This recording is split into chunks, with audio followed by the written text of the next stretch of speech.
Hello officers, good evening and स्वागत है आप सभी लोगों का एक इम्पॉर्टेंट सेशन में। IBPS PU मेंस आज एग्जामिनेशन हो गया और बस वही मैं थोड़ा सा एग्जामिनेशन को लेकर चीज़ें डिस्कस करने के लिए आप लोगों के सामने आया हूँ, है ना।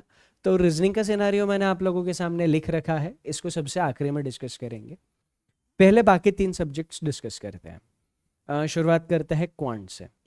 देखो, क्वांट के पेपर में 15 क्वेश्चंस थे 2 मार्क्स के, और बाकी के 20 क्वेश्चन थे 1 मार्क के। तो ऐसे टोटल 35 क्वेश्चंस हो गए और 30 20 50 मार्क का पेपर हो गया। ठीक है।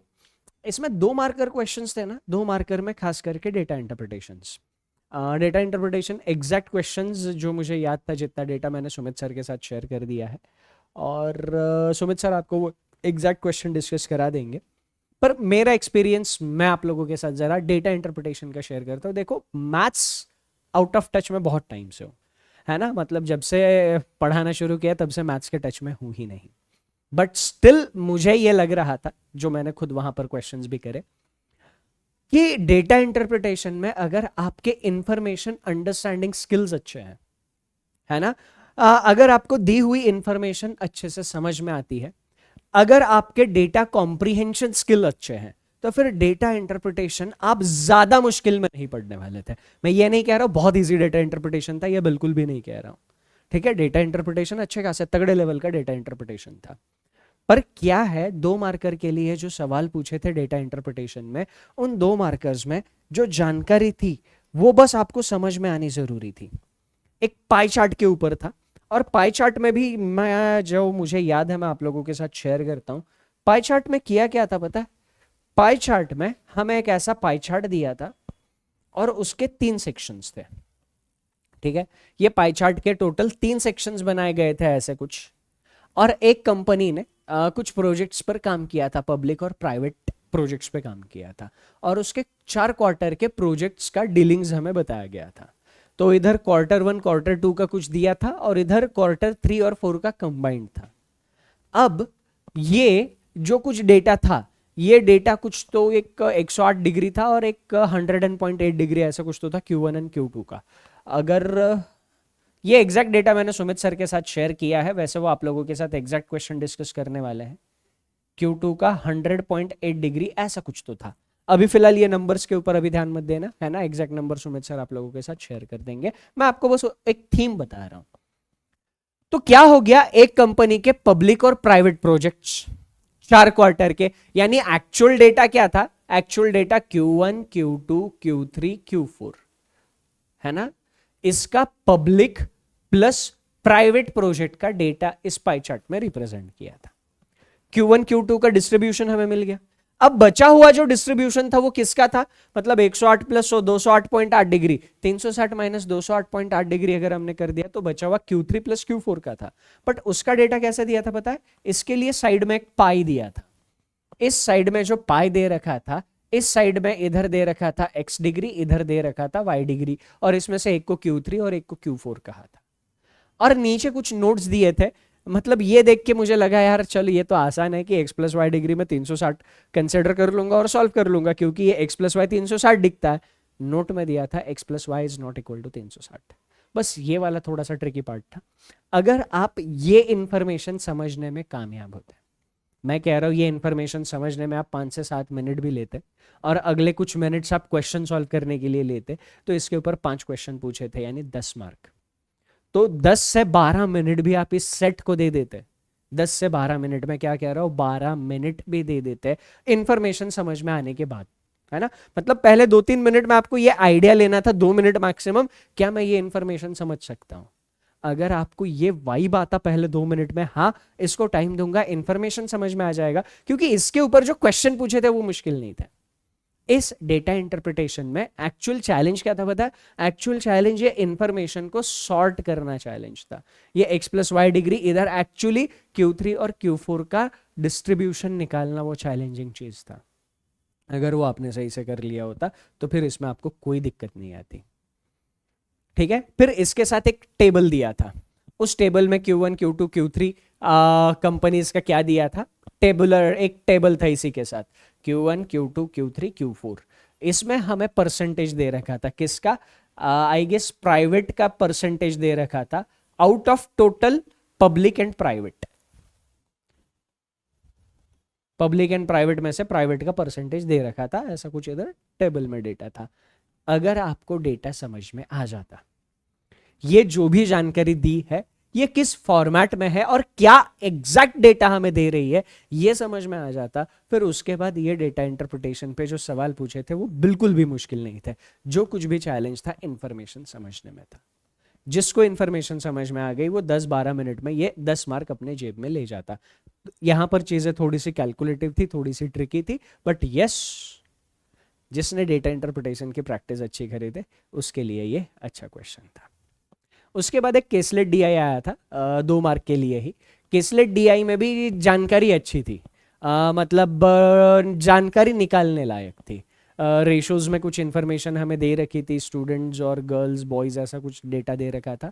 अगेन वो भी एग्जैक्ट क्वेश्चन सुमित सर आप लोगों के साथ डिस्कस करा देंगे, क्योंकि गरम गरम ताज़ा ताज़ा दिमाग में जितना डेटा था सुमित सर के साथ मैंने शेयर कर दिया है।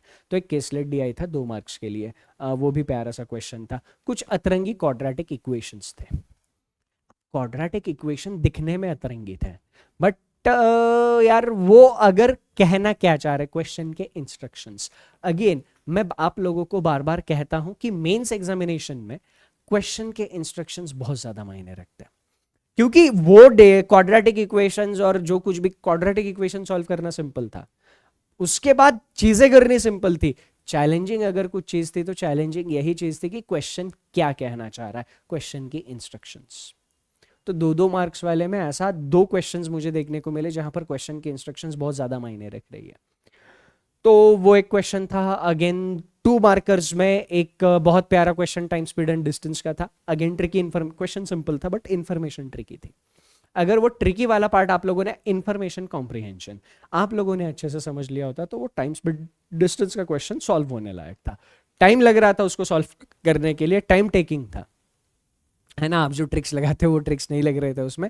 Basic time speed and distance proper basic लगा कि क्वेश्चन सॉल्व हो रहा था, टाइम लग रहा था, क्वेश्चन सॉल्व हो रहा था, है ना। तो ये जो 20 मार्क के क्वेश्चंस थे, सॉरी 2-2 मार्क के क्वेश्चंस थे 15, है ना, यानी जो 30 मार्क का पेपर था, अगर इसको सॉल्व करने के लिए 30 मार्क को सॉल्व करने के लिए आपने टाइम ले भी लिया होता 20 से 25 मिनट का, तो इंफॉर्मेशन अंडरस्टैंडिंग जिसका अच्छा है ये 15 में से 8 क्वेश्चन, 7 से 8 क्वेश्चन तो कर लेता। जिसका इंफॉर्मेशन अंडरस्टैंडिंग अच्छा है 7 से 8 क्वेश्चन होने लायक थे, ठीक है। बाकी के चलो ठीक है, वो ट्रिकी इंफॉर्मेशन वगैरह वगैरह ये पूरा डीआई ही हम अगर स्किप भी कर दे मान लो, हाँ इधर वाला पार्ट नहीं समझ में आया तो ये 5 क्वेश्चन वैसे ही चले गए, मान लेते हैं, ठीक है। बट मैं बोल रहा हूँ ये डेटा जिसने समझ लिया होगा उसके लिए क्वेश्चन बहुत आसान थे, क्वेश्चन में कुछ दम था ही नहीं, क्योंकि क्वेश्चन सीधा सीधा इधर आपने जो डेटा निकाला है उस डेटा के ऊपर क्वेश्चन में सीधा सीधा सॉर्ट आउट करके बेसिक कैलकुलेशन करके क्वेश्चन के आंसर्स थे। एक्चुअल दिमाग इधर ही लगाना था। तो 7 से 8 क्वेश्चंस हम दो मतलब सेक्शन ए क्वांट में कर सकते थे, 7 से 8 क्वेश्चन जिसकी पढ़ाई अच्छी है। उसके बाद सेक्शन 2 पर आते हैं। सेक्शन 2 पे डेटा इंटरप्रिटेशन थे, 3 डेटा इंटरप्रिटेशन के सेट थे। 3 डेटा इंटरप्रिटेशन के सेट से एक मिसिंग डीआई वाला मुझे पर्सनली थोड़ा सा चैलेंजिंग लगा।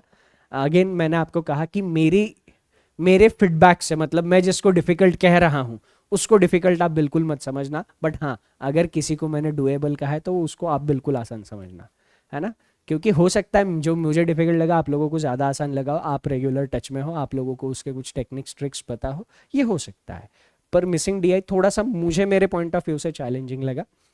और बाकी एक डेटा इंटरप्रिटेशन का सेट था, टैब्यूलर इंफॉर्मेशन थी, टैब्यूलर डेटा डीआई था, उसमें कुछ चीज़ें वेरिएबल के फॉर्मेट में दे रखी थी। अगेन वो वेरिएबल वाली वैल्यूज निकालना एक डीआई में बहुत आसान था, बहुत आसान था। टैब्यूलर डीआई वेरिएबल एक्स का कुछ एक्स के फॉर्मेट में कुछ वैल्यूज दे रखी थी, एक्स की वैल्यू निकालना आसान था, एक्स की वैल्यू निकलने के बाद पूरा टेबल बन रहा था, पूरा टेबल बनने के बाद क्वेश्चन थोड़े से ट्रिकी थे उधर, उसके ऊपर क्वेश्चन थोड़े से ट्रिकी थे, but yes again comprehension role play कर रहा था। कॉम्प्रिहेंशन के बाद वो क्वेश्चन में आई गेस 5 क्वेश्चन से 5 में से एटलीस्ट 2 तो बनने चाहिए थे, एटलीस्ट 2, एटलीस्ट मैं मिनिमम 2 कह रहा हूँ, 5 के 5 चलो ऊपर के 3 छोड़ दो, 2 क्वेश्चन उसमें से हम कर सकते थे, वो ठीक ठाक डुएबल थे। और उसके बाद टैब्यूलर डीआई हो गया, एक मिसिंग डीआई हो गया, हाँ एक बार ग्राफ, ये बार ग्राफ वाला डीआई मुझे पर्सनली ज्यादा अच्छा लगा, इसमें डेटा थोड़ा सा ज्यादा था। क्या दे रखा था, बार ग्राफ दे रखा था और दो कंपनीज दे रखी थी ए और बी, और ए और बी दो टाइप के सैनिटाइजर बेचते हैं, एक अल्कोहलिक दूसरा नॉन अल्कोहलिक। तो अल्कोहलिक नॉन अल्कोहलिक सैनिटाइजर हो गए, दो कंपनीज हो गई ए बी, है ना। अल्कोहलिक सैनिटाइजर हो गया, नॉन अल्कोहलिक सैनिटाइजर हो गया। फिर इसमें अगेन डिस्ट्रीब्यूशन किया था कि अल्कोहलिक सैनिटाइजर मेल फीमेल, फिर नो मेल फीमेल, तो इसके अंदर मेल फीमेल का डिस्ट्रीब्यूशन था। तो ये दो लेयर पे हमें डाटा था, एक्चुअली तीन लेयर कह सकते हो, पहला लेयर कंपनी, दूसरा लेयर अल्कोहलिक नॉन अल्कोहलिक, तीसरा लेयर मेल फीमेल। तो तीन लेयर पे हमें डाटा दे रखा था। अगर इधर इधर डेटा बनाना ज्यादा मुश्किल नहीं था, ये डीआई लेंथी था। मतलब इसमें ट्रिकी वाला पार्ट मुझे ज्यादा कुछ नहीं लगा, जैसे मिसिंग डीआई में मुझे लगा थोड़ी बहुत ट्रिकी चीजें उधर इन्वॉल्व हो सकती है। अगेन डिपेंड्स, अगर आपका उसके ऊपर महारत हासिल है तो आपको पता नहीं, क्योंकि क्वांट में ज़्यादा स्टूडेंट के साथ मैंने चीज़ें डिस्कस करी नहीं, और ये वाला पॉइंट मेरे से डिस्कस करना छूट गया स्टूडेंट के साथ, तो एक बार आप लोगों को आइडिया होगा। पर ये इसमें मैं बोल रहा हूँ, अगर मैं आसान बोल रहा हूँ तो आपके लिए आसान होना ही चाहिए। इन्फॉर्मेशन सॉर्ट आउट करना आसान था, प्रोसीजर लेंदी था, कैलकुलेशंस इन्वॉल्व थे, इसके ऊपर जो सवाल पूछे थे अच्छे खासे लेंदी सवाल थे, वो चीजें थोड़ी लेंदी थी। डीआई लेंदी था बट करने जैसा था। अगर आपके पास पेशेंस होता तो आप ये डीआई कर लेते, ठीक है। इस डीआई में 5 क्वेश्चन थे, 2 या 3 क्वेश्चन आप इसमें बना सकते थे। टाइम जाता जाने दो, पर 2-3 क्वेश्चन अगर मेंस में बन रहे तो अच्छी बात थी। तो ये थोड़ा सा सेक्शन 2 का एनालिसिस है। सेक्शन 2 में डेटा सफिशिएंसी के कुछ क्वेश्चंस थे। डबल नंबर सीरीज आई थी। डबल नंबर सीरीज मतलब वैसे ही ऊपर एक नंबर सीरीज दे रखी है, उसमें एक वेरिएबल दे रखा है। अब उस नंबर सीरीज से उस वेरिएबल की वैल्यू निकालनी है, उस वेरिएबल की जो भी वैल्यू आती है नीचे उस वेरिएबल से एक और नंबर सीरीज बनाई गई थी। ऐसे 2 नंबर सीरीज के क्वेश्चंस थे। उसके बाद कंपैरिजन ऑफ क्वांटिटी था। कंपैरिजन ऑफ क्वांटिटी बहुत इंटरेस्टिंग फॉर्मेट में था। तो वो इंटरेस्टिंग फॉर्मेट मैंने सुमित सर के साथ शेयर कर दिया, वो आपको डिस्कस कर लेंगे। तो ओवरऑल क्वांट, अगर इससे पहले वाले को मैं कंपेयर करूँ, इससे पहले एग्जाम्स में जो क्वांट का लेवल आता था उसके कंपैरिजन में मुझे क्वांट ठीक ठाक लगा। ज़्यादा इजी नहीं कह रहा हूँ, बट ज़्यादा डिफिकल्ट भी नहीं था, है ना। तो ये ठीक ठाक लेवल का क्वांट का पेपर था। तो सेक्शन ए में अगर हम 7 ही क्वेश्चन पकड़ते, 15 में से 7, 50% भी नहीं, 7 क्वेश्चन मेरे हिसाब से तो कर सकते थे, जिसकी तैयारी अच्छी थी, ठीक है। तो वो 14 मार्क्स हो गए अपने, ओके। और सेक्शन 2 में तीनों डीआई में से 2-2 क्वेश्चन। अब ये दूसरा वो जो मिसिंग डीआई था उसको मैं छोड़ ही देता हूँ, है ना। अब मैं मेरे हिसाब से आपको बता रहा हूँ, तो वो 4 क्वेश्चन हो गए। और फिर नंबर सीरीज, अगेन आपकी नंबर सीरीज के ऊपर कमांड अच्छी है, तो नंबर सीरीज भी मतलब ठीक ठाक अच्छे लेवल की थी। तो नंबर सीरीज के ऊपर कमांड अच्छी है, तो 2 में से एक 5 क्वेश्चन उधर हो गए। तो एक 20 मार्क के आसपास क्वांट का पेपर हो सकता था, जिसकी पढ़ाई अच्छी हो, है ना। तो जिसने अच्छे से पढ़ रखा है उसके लिए 20 मार्क के क्वेश्चन क्वांट में सॉल्व करना मतलब ठीक था, ओके। क्वांट के बाद अब आते हैं थोड़ा सा जीए पे। जीए मतलब यार देखो वही है, जीए रुलाता है, हर बार रुलाता है। और ऐसा ही स्टूडेंट्स मुझे कह रहे थे। जीए के बारे में मैं ज़्यादा कमेंट कर नहीं सकता, क्योंकि ये जीए का पहला पेपर मुझे ऐसा मिला है कि जिसमें मतलब जीए क्या न्यूज़ वगैरह पढ़ते रहता हूँ मैं, कुछ फाइनेंशियल न्यूज़पेपर्स है वो रेफ़र करते रहता हूँ मैं। तो इस बार पहला ऐसा जीए का पेपर मुझे मिला जिसमें मेरी पढ़ी हुई चीज़ें एग्जामिनेशन में मुझे ज़्यादा दिखी नहीं।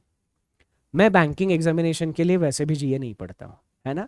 मैं थोड़ा सा मनी मार्केट को लेकर चीज़ें पढ़ते रहता हूँ। इससे पहले एग्जामिनेशन में कहीं ना कहीं मुझे वो चीज़ें स्ट्राइक होती थी, हाँ ये मैंने पढ़ा हुआ है, इसको लेकर मुझे थोड़ी बहुत जानकारी है। बट इस बार जो जीए था उसमें आरबीआई के जो सर्क्यूलर्स थे उनमें से बहुत ज़्यादा क्वेश्चंस थे, स्कीम्स के ऊपर क्वेश्चंस थे, और जो 2 मार्क के क्वेश्चंस थे ना वो बहुत प्यारे थे, बहुत प्यारे थे। मतलब वो जो आपको गंदी सी आदत लग रखी है ना एमसीक्यू पढ़ने की, वो एमसीक्यू वाली आदत से 2 मार्क के क्वेश्चन सॉल्व कर ही नहीं सकते थे आप। मैं बोल रहा हूँ कर ही नहीं सकते थे। मुश्किल बोल ही नहीं रहा हूँ बहुत मुश्किल होगा, नहीं, आप कर ही नहीं सकते थे। अगर आपने जीए की तैयारी एमसीक्यू के फॉर्मेट में करी है, भूल जाओ, 2 मार्क का सेक्शन ही पूरा भूल जाओ। क्योंकि एक एग्जाम्पल के लिए मैं बताता हूँ, कौन सा था, एक स्ट्रीट वेंडर के लिए पीएम की कोई तो स्कीम थी, पीएम ऐसे आत्मनिर्भर, ऐसा कुछ तो उस स्कीम का नाम था। तो उस स्कीम को लेकर तीन स्टेटमेंट दे रखे थे। अब उन तीन में से करेक्ट स्टेटमेंट बताना था आपको। अब आप तीन में से करेक्ट स्टेटमेंट तभी बता पाओगे जब आपको उस स्कीम की सारी डिटेल पता हो, है ना। तो ऐसे ही 2 मार्क्स में क्वेश्चंस थे, सारे स्टेटमेंट बेस्ड थे। तो यस, इसीलिए मैं कह रहा हूं, अगर आपने जीए को क्वेश्चन आंसर के फॉर्मेट में प्रिपेयर करा है तो जीए का पेपर आपके लिए था। जीए न्यूज और उसके एस्पेक्ट के फॉर्मेट में, जैसे यूपीएससी वाले लोग तैयार करते हैं। हाँ, मतलब यूपीएससी वाले स्टूडेंट कैसे करते हैं, वो क्वेश्चन आंसर के फॉर्मेट में जीए थोड़ी पढ़ते हैं, वो एक पॉइंट उठाते हैं, है ना। अभी जिस स्कीम का मैंने नाम बताया कि पीएम का कोई प्रधानमंत्री का कोई स्कीम था स्ट्रीट वेंडर्स के लिए, street vendors Atmanirbhar Nidhi, S street vendor SV ए निधि, हाँ, पीएम एसवी ए निधि, ऐसा उस स्कीम का नाम था, पीएम एसवी ए, street vendor Atmanirbhar Nidhi. Yes, तो इस स्कीम की क्या क्या प्रोविजंस है, कब से कब तक होगा, टोटल बजट क्या है, कौन कौन कवर होता है, कैसे कैसे लोगों को पैसे मिलने हैं, कहाँ कहाँ से मिल सकते हैं। अब इस स्कीम की जब तक आप सारी डिटेल्स नहीं जानते हो, ये क्वेश्चन आप सॉल्व ही नहीं कर सकते थे। तो क्या आपने जीए इस एंगल में प्रिपेयर करा था? हाँ, अगर आपने जीए इस एंगल में प्रिपेयर करा था तो ही जीए के 2 मार्क्स वाले सेक्शन आपके थे, अदरवाइज ये सेक्शन पूरा भूल जाओ। पेपर होने के बाद मैंने स्टूडेंट से, अपने स्टूडेंट्स एग्जामिनेशन सेंटर पर थे, उनसे भी बात करी, तो उन्होंने भी मुझे यही चीज़, सेम चीज़ बताई, सर जीए ऐसा ऐसा प्रिपेयर करा था, वो कुछ काम नहीं आया। तो अगेन जीए के लिए ये चीज़ें थोड़ी सी ध्यान रखना यार, क्वेश्चन आंसर के फॉर्मेट में जीए अगर प्रिपेयर कर रहे हो तो जीए आपको हर बार रुलाएगा, है ना। और ये पिछले 2-3 साल से यही हो रहा है, बट पता नहीं स्टूडेंट क्यों क्वेश्चन आंसर के फॉर्मेट में ही प्रिपेयर करता है, मुझे नहीं पता। ठीक है, बाकी जीए हो गया। इंग्लिश में चीज़ें थोड़ी सी मिक्स एंड मैच थी, कुछ कुछ क्वेश्चन के पैटर्न्स बहुत इंटरेस्टिंग थे इंग्लिश में, जैसे मैच द कॉलम होता है। अब मैच द कॉलम में क्या था, मैच द कॉलम में आमतौर पे हम मैच द कॉलम करते हैं। अब मैच द कॉलम में उन्होंने कनेक्टर दे रखा था। फॉर एग्जाम्पल इंग्लिश में क्या किया था मैं आपको बताता हूँ। इंग्लिश में एक क्वेश्चन के पैटर्न बहुत प्यारे थे इंग्लिश में, मुझे इस बार बहुत प्यारी चीजें दिखी। जैसे ये है कॉलम ए, ठीक, और ये है कॉलम बी। अब इसमें 3 स्टेटमेंट है ए बी सी, इसमें 3 स्टेटमेंट है डी ई एफ, ठीक। अब हमें कॉलम्स मैच करने थे। अब क्या हुआ, गंदी सी आदत, मतलब मेरी आदत है ना मैंने direct column match the column कर लिया, मैंने है क्या ही पूछा है। हाँ, वैसे भी इंग्लिश में कभी कभार हो जाता हूँ थोड़ा सा ओवर कॉन्फिडेंट। हाँ, तो मैंने है ये हो गया मैच ए और एफ, ऑप्शन में था भी ओनली ए एंड एफ, है ना, मैंने ऑप्शन में मार्क कर दिया ओनली ए एंड एफ। फिर मैंने जरा बाकी के ऑप्शंस, गलती से मेरी नजर पड़ी, तो उधर कैसा था पता है, ए एंड एफ आप कंबाइन कर रहे हो, मीनिंगफुल स्टेटमेंट बन रहा था, पर ऑप्शन में क्या दे रखा था पता है, इसके साथ एक प्रिपोजिशन दे रखा था, ए बट एफ या ए हाउएवर एफ, ऐसे कुछ कुछ वर्ड के साथ कनेक्ट किया था, यानी ए और एफ को उस वर्ड के साथ कनेक्ट करना था। क्या करना था, ए और एफ को उस दिए हुए वर्ड के साथ कनेक्ट करना था। फिर मैंने जब क्वेश्चन को दोबारा पढ़ा तो मुझे लगा यार ए और एफ डायरेक्ट मीनिंगफुल वर्ड बना रहे हैं, वो कनेक्टर यूज कर रहे हैं, तो स्टेटमेंट का सारा सत्यानाश हो रहा है। तो फिर वहां पर मैंने देखा कि नहीं, आपको जो ऑप्शंस दे रखे थे उसमें जो कनेक्टर दे रखा था, उस कनेक्टर की मदद से मीनिंगफुल बनाना था। फिर आंसर चेंज हो गया। और फिर उसमें आगे और एक ट्रिक था, मतलब और एक चीज था, इसी में ए एंड एफ हो गया, इधर एक कनेक्टर दे दिया, मान लो ए बट एफ या ए हाउएवर एफ, ए का जो भी स्टेटमेंट है, हाउएवर एफ का जो भी स्टेटमेंट है, बन गया मीनिंगफुल। अब उसके साथ इधर दिया था सी हैज नो एरर, इसमें एरर स्पॉटिंग भी था, match the column with connectors plus error spotting, ये वाली चीज उसमें इंग्लिश के पेपर में दे रखी थी। तो ये मुझे सबसे प्यारा क्वेश्चन लगा, प्यारा क्वेश्चन का फॉर्मेट लगा इंग्लिश वाला। ऐसे 3 क्वेश्चन थे, शायद 2 या 3 क्वेश्चन थे। मेरा फेवरेट पैटर्न था ये, मुझे बहुत अच्छा लगा, क्योंकि ऐसे जब एक्सपेरिमेंट होता है तो मुझे अच्छे लगते हैं, क्योंकि मेंस एग्जामिनेशन में एक्चुअली यही चीज़ चेक होती है कि आप कॉम्प्रिहेंशन स्किल्स आपके कैसे है, दैट्स इट, ठीक। उसके बाद इंग्लिश में आज कॉम्प्रिहेंशन 2 थे, एक कॉम्प्रिहेंशन छोटू सा था, उसके ऊपर 3 क्वेश्चन थे, और एक के ऊपर शायद 8 या 10 क्वेश्चन थे, एग्जैक्ट क्वेश्चंस मैंने काउंट करे नहीं। और इंग्लिश में इसके अलावा और कोई चीज़ थी जो और अच्छी थी? इंग्लिश।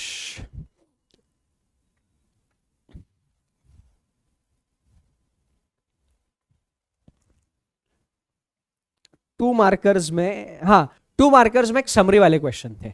3 स्टेटमेंट दे रखे थे, 3 या 4 स्टेटमेंट, और आपसे पूछा था कि इन 3 या 4 स्टेटमेंट को समराइज कौन सा ऑप्शन कर रहा है। अब समराइज में क्या था, इधर थोड़े से ऑप्शंस ट्रिकी थे। जो 3 स्टेटमेंट ऊपर दिए हैं उन हर एक स्टेटमेंट से वर्ड हर एक स्टेटमेंट में दिख रहे थे, पर वो जो मीनिंग कन्वे करने वाली चीज होती है ना, वो सिर्फ एक ऑप्शन में थी। तो ये वाला थोड़ा सा ट्रिकी था। अनलेस एंड अनटिल आपका कॉम्प्रिहेंशन अच्छा है, आप वो क्वेश्चन कर ही नहीं सकते थे। आपका कॉम्प्रिहेंशन बहुत अच्छा होना चाहिए था, तब आप ये समरी वाले क्वेश्चंस कर सकते थे। उसके बाद सेंटेंस एरर, 5 सेंटेंसेस दिए थे, उसमें से एरर वाले सेंटेंसेस आपको ढूंढने थे। ऐसा एक दिया था। और हाँ, एक और बहुत प्यारा क्वेश्चन था। क्लोज टेस्ट करते हैं हम लोग, cloze test, cloze test, cloze test, हाँ क्लोज टेस्ट ही करते हैं। आप लोग क्लोज टेस्ट करते हो? क्लोज टेस्ट में क्या होता है, एक पैराग्राफ, सेंटेंस दिया, एक ब्लैंक दे दिया, सेंटेंस दे दिया, दूसरा ब्लैंक दे दिया, है ना? ठीक, सेंटेंस दे दिया, तीसरा ब्लैंक दे दिया, सेंटेंस दे दिया, चौथा ब्लैंक दे दिया, पांचवा ब्लैंक दे दिया, ऐसा क्लोज टेस्ट होता है।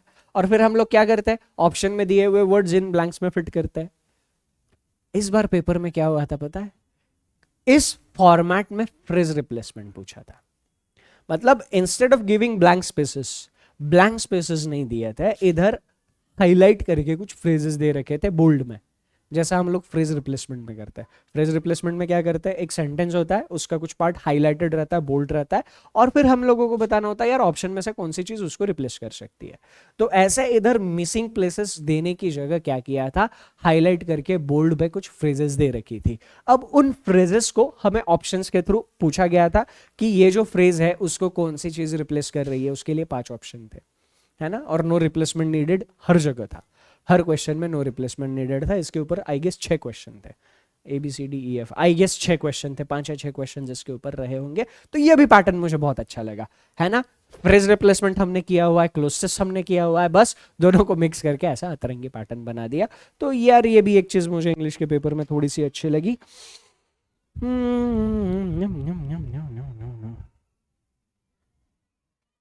और एक कुछ नया पैटर्न देखने को मिला, नया मतलब मैंने पहली बार देखा।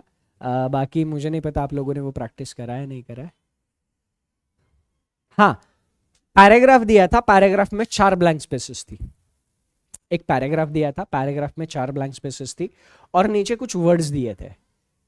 5 ऑप्शन में 5 वर्ड्स दिए थे, हमें ऐसा वर्ड ढूंढना था जो पांचों जगह फिट हो, चारों जगह फिट हो। एक ही वर्ड 4 जगह फिट हो रहा था। यानी प्रीलिम्स में हम लोग ये करता है ना, वर्ड यूसेज वाला क्वेश्चन, एक वर्ड दिया रहता है, वो कौन कौन से स्टेटमेंट में सही तरीके से यूज हुआ है, हम लोग ऐसा क्वेश्चन प्रीलिम्स में सॉल्व किए थे। मुझे अच्छे से याद है, अभी IBPS clerk prelims, SBI clerk prelims में ऐसे क्वेश्चंस हमने देखे थे। एक वर्ड दिया जाता है, उसके बेसिस पे 3 स्टेटमेंट दिए जाते हैं, और उन 3 में से कौन से स्टेटमेंट में उस वर्ड का सही इस्तेमाल हुआ है हमें बताना रहता है। इधर उसी का उल्टा करके पूछ लिया। क्या पूछ लिया, एक क्वेश्चन पूछ लिया जिसमें 4 ब्लैंक, एक पैराग्राफ था, 4 ब्लैंक थे, 4 ब्लैंक में वही वर्ड अलग अलग कॉन्टेक्स्ट में यूज हो रहा था। जैसे लाइट है, लाइट हल्के के सेंस में यूज हो रहा था, लाइट इज हल्का, लाइट इज रोशनी, दोनों सेंस में यूज हो रहा था, उससे रिलेटेड कुछ फ्रेजेस थी। तो ऐसा ये थोड़ा सा एक इंटरेस्टिंग टाइप मुझे इंग्लिश में दिखा। देखो mains examination is again maximum, mains examination का जो मैक्सिमम पार्ट है वो आपके अंडरस्टैंडिंग स्किल के ऊपर बेस्ड करता है ना? तो ये बस इंग्लिश के लिए, और इंग्लिश में आज सच ऐसा कुछ अभी मुझे फिलहाल याद नहीं आ रहा है। बस इतना इंग्लिश के लिए। अभी आते हैं अपने सब्जेक्ट रीजनिंग पर, है ना? अब रीजनिंग का इन डिटेल में एनालिसिस आपको बताता हूँ। सबसे पहली बात, रीजनिंग का हर एक क्वेश्चन एनालिटिकल रीजनिंग को छोड़ के, एनालिटिकल रीजनिंग को छोड़ के बाकी सारे के सारे क्वेश्चन एज इट इज़ मैं आपको डिस्कस कराऊंगा। उसके लिए जुड़े रहना आने वाले टाइम में। एक सेशन में ही मे बी मैं पूरे एक सेशन में ही पूरे ना कराऊं, बट ये सारे क्वेश्चन एक डेजिग्नेशन बेस्ड पजल थी, 2 मार्क के लिए पजल थी। 6 लोगों के डेजिग्नेशन हमें दिए थे, और वो लोग अलग अलग स्पोर्ट खेलते हैं और अलग अलग सिटी से थे, ऐसा हमारे पास इंफॉर्मेशन थी, यानी 2 वेरिएबल्स। डेजिग्नेशन के साथ लोगों के नाम और उसके साथ दो variable sport and city. Time taking puzzle थी, पॉसिबिलिटीज अच्छी खासी बन रही थी। इस पजल में एक भी स्टेटमेंट कॉम्प्लिकेटेड नहीं था, ऐसा एक भी स्टेटमेंट नहीं था जो समझने के लिए दिक्कत दे रहा हो, बट यस इसकी पॉसिबिलिटीज अच्छी खासी बन रही थी। अगर पेशेंस के साथ आप इसकी पॉसिबिलिटीज चेक कर लेते, 8 से 10 मिनट दे देते, कितना 8 से 10 मिनट, 8 से 10 मिनट दे देते तो ये 10 क्वेश्चन आप पूरे सॉल्व कर सकते थे। अपने जो स्टूडेंट्स के साथ मैंने एग्जाम सेंटर पे बात करी, तो उसमें से एक स्टूडेंट ने ये पजल सॉल्व करी थी, है ना। बाकी कुछ स्टूडेंट्स थे, उन्होंने ये वाली पजल सॉल्व करी है। ये पजल इसलिए उन्होंने सॉल्व करी क्योंकि ये पजल एग्जैक्टली मैं डिस्कस करा चुका हूँ, है ना। अगर आप में से किसी को याद है तो मुझे कमेंट करके ज़रूर बताना। इस वाली पैटर्न की एग्जैक्ट पजल मैं यूट्यूब पर डिस्कस करा चुका हूँ। बैच में, सारी बैचेस में नहीं हुई है, but yes I guess Anant reasoning batch में इस टाइप की पजल हो चुकी है। अनंत रीजनिंग या SBIPO फाउंडेशन, दोनों में से किसी एक बैच में मैंने ये पजल डिस्कस करा चुका हूँ। और यूट्यूब पे 100% ये पजल है, ठीक है। अभी उस सेशन का मैंने लिंक नहीं है, बट जब प्रैक्टिस कराऊंगा ना, तो प्रैक्टिस कराते वक्त मैं सेशन का लिंक खोल के दिखाऊंगा। ये रहा, इधर मैंने वो डिस्कस किया है और ये एग्जामिनेशन में वही पैटर्न हमें देखने को मिला है। और ये इससे पहले भी क्लर्क मेंस में पूछा गया था पैटर्न। क्लर्क मेंस में थोड़ा आसान लेवल था, इधर अगेन वही चीज थी, समझने के लिए एक भी चीज मुश्किल नहीं थी बट इधर पॉसिबिलिटीज ज्यादा बन रही थी। तो ये ज्यादा पॉसिबिलिटीज वाले दो पजल थे। अगर आपके पास पेशेंस अच्छा होता तो आप, मतलब यार अब देखो, मेरा सब्जेक्ट है इसलिए नहीं बोल रहा हूं, बट जिसकी प्रैक्टिस अच्छी है, जिसका कॉन्सेंट्रेशन अच्छा है, तो इसको बस इधर पॉसिबिलिटी चेक करनी थी। पॉसिबिलिटी चेक करने के लिए और कुछ चाहिए नहीं, कंसंट्रेशन ही अच्छा चाहिए, मेमोरी अच्छी चाहिए, है ना। जितना शांति से, जितनी ज्यादा चीजें याद रख के आप उधर चीजें एक्सप्लोर कर पाओगे, पजल सॉल्व कर लोगे। समझने के लिए एक भी स्टेटमेंट में कॉम्प्लिकेशन नहीं था, सीधा सीधा इंफॉर्मेशन, है ना। तो मल्टीपल पॉसिबिलिटीज इधर हो गई। अब कॉम्प्रीहेंशन लेवल पे जो डिफिकल्ट चीजें थी वो ये थी। मैंने क्या कहा आपको, मेंस एग्जामिनेशन में दो टाइप के सवाल आते हैं, easy to understand, difficult to solve. क्या कहा, मेंस एग्जामिनेशन में दो टाइप के सवाल आएंगे, पहला इजी टू अंडरस्टैंड, है ना, दूसरा डिफिकल्ट टू अंडरस्टैंड। कौन से दो टाइप कहे मैंने मेंस एग्जामिनेशन में? पहला टाइप इजी टू अंडरस्टैंड, समझने के लिए आसान।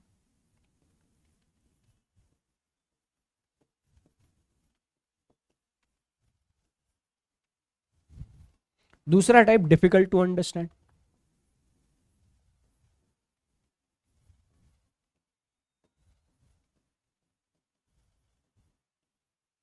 अब ध्यान से सुनो, जो इजी टू अंडरस्टैंड था वो ये दोनों पजल थी। इजी टू अंडरस्टैंड, एक भी चीज कॉम्प्लिकेटेड नहीं, एक लाइन भी परेशान नहीं करेगी, आप पढ़ोगे और समझ में आ जाएगा।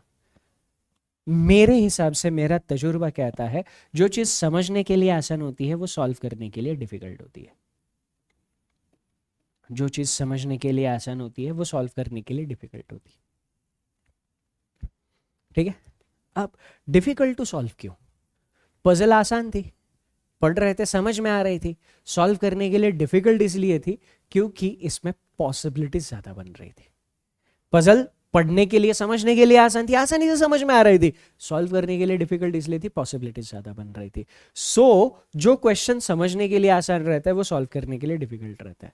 ऑन द अदर हैंड, जो क्वेश्चन समझने के लिए मुश्किल रहता है वो सॉल्व करने के लिए बहुत आसान रहता है, इजी टू सॉल्व। अब उस कैटेगरी में दो क्वेश्चन थे, एक ये direction and distance, coded direction. Information complicated थी, बट इतनी भी कॉम्प्लिकेटेड नहीं थी।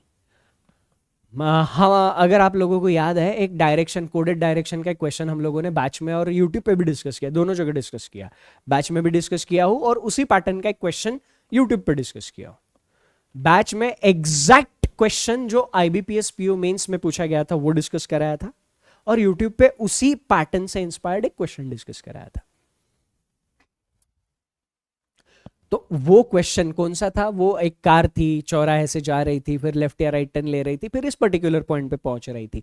अगर वो क्वेश्चन याद है, अगर उस कॉम्प्लेक्सिटी लेवल को आपने समझ लिया था तो उसके सामने ये क्वेश्चन आसान था। उसके सामने बोल रहा हूं, आप इस क्वेश्चन को इंडिविजुअली देखोगे, उस क्वेश्चन को आपने देखा नहीं है, समझा नहीं है, सॉल्व नहीं करा है, तो फिर आपको ये क्वेश्चन चैलेंजिंग लगना था।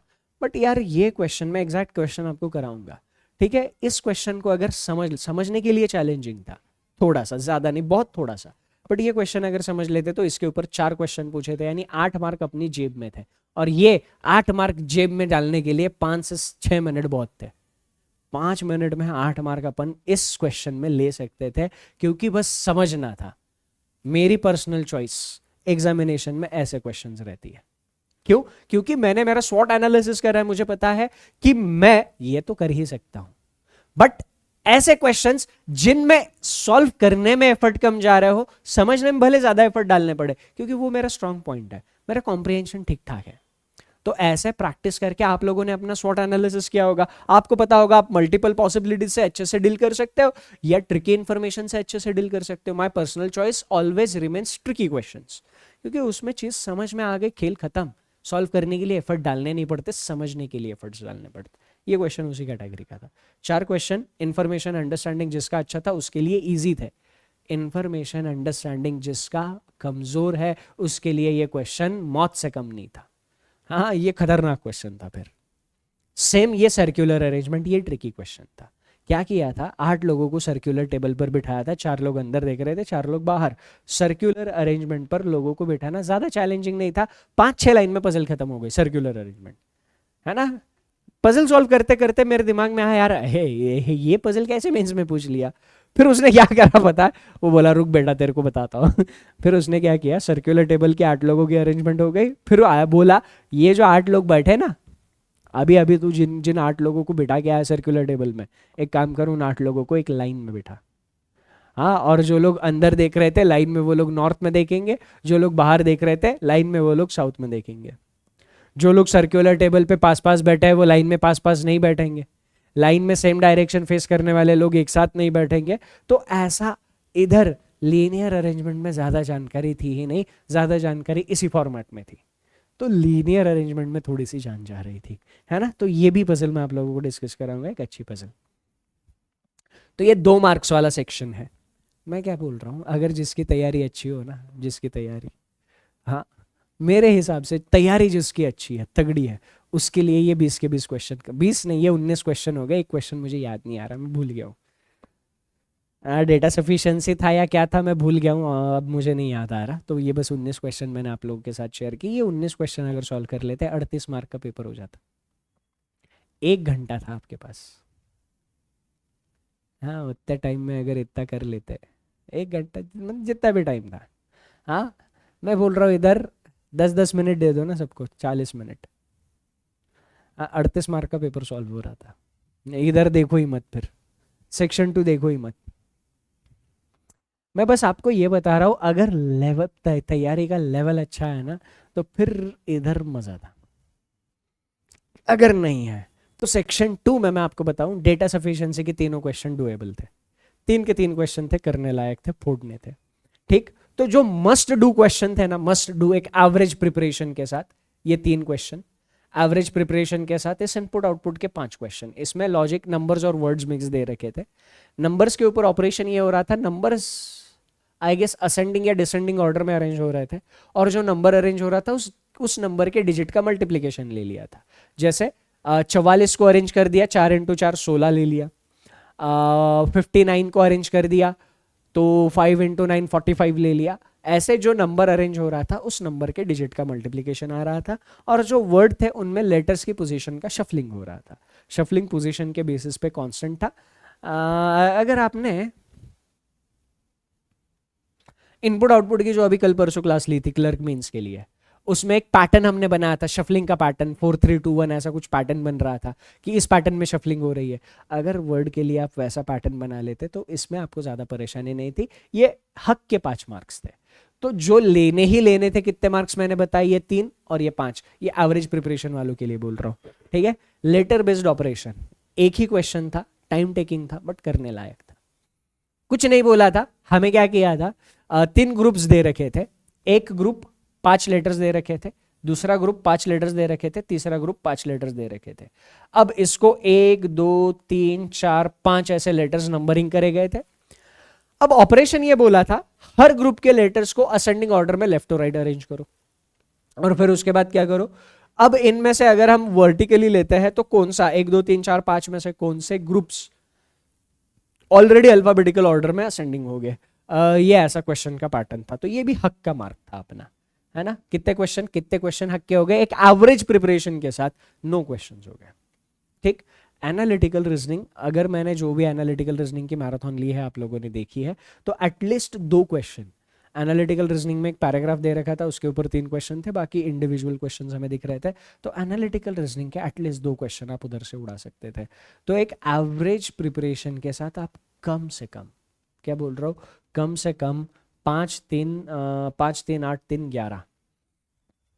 11 क्वेश्चन मिनिमम आप एक एवरेज प्रिपरेशन के साथ सॉल्व कर सकते थे।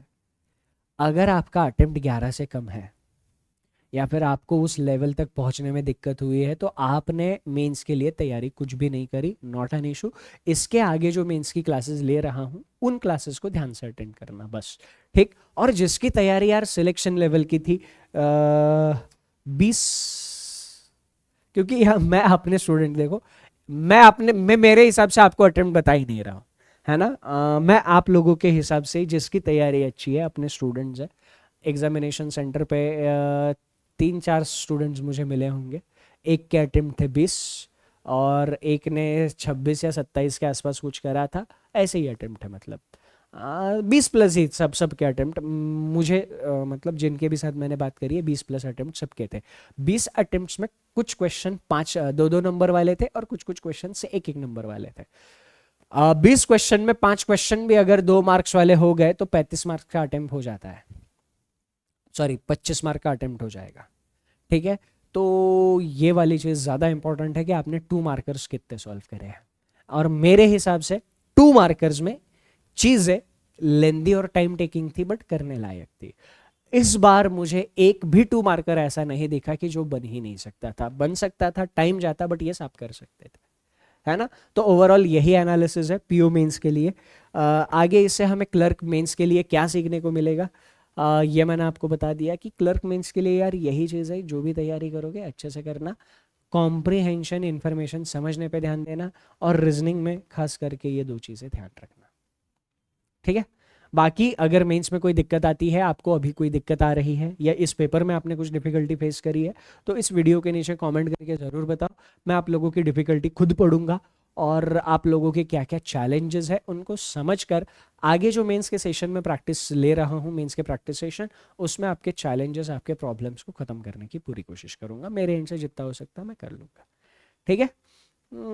बाकी यूट्यूब पर मेंस की सीरीज़ चल रही है, तो फिर उसका मज़ा लो। आज के सेशन में यहीं पर मैं आप लोगों से इजाज़त लेता हूँ। That's it from my side in the session. Thank you, take care, सबसे important enjoy your time, bye bye.